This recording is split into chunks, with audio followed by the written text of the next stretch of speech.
Mga kaibigan, isang magandang umaga sa ating lahat. Andito ho tayo ngayon. Tayo po ang nakapag-kulta ngayon. Alas 4 sa kadlawon na. So natin topic karon mga kaibigan kasi naay mga bana diha, no? Naay mga bana diha nga kusog mangulata sa ilang asawa, kusog mamunog. Mga kaibigan, bisag unsa ka maldita na imong asawa, atong asawa mga kaibigan, wala gid karapatan nato nang dapapan sila. In the first place, ang babae, kung Biblia ang ato ang anuhon, dapat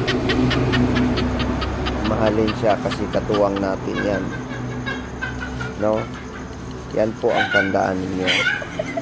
At the same time, may batas ho na nagbabawal dyan.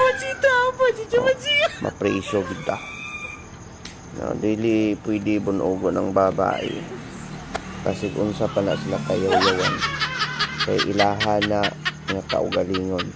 Ayaw ninyo bunuga inyong asawa. Kay kung ako ang inyong nasilingan,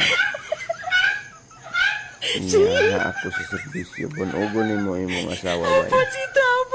Mga pre, mga kaibigan, di gid ka magmahay, paslak tagi ka sa prisuhan kung di mo pa imong asawa. So at least mapriso gid ka. I will take actions for those people abuser, no? Di gid ka magmahay kung ako. So bawal na siya bunugo na request na kay Balao. RE 9262 and other related special laws na nagaprotekta sa mga babae sa ilang mga karapatan. Wala may kusog ng babae, bayot ang lalaki ng mga ulatag asawa. Then kamo po yung mga asawa, ayaw po mo panguhan sa mga lalaki. Ikaw po lalaki, kung dili ka bakla, dili ka bayot. Kasi yung bakla parang babae yan, kaya ang mga bakla bawal na siya hilabtan po sa mga pure nga lalaki. Nana na siya, walang bayag ang lalaki ng ulatag asawa.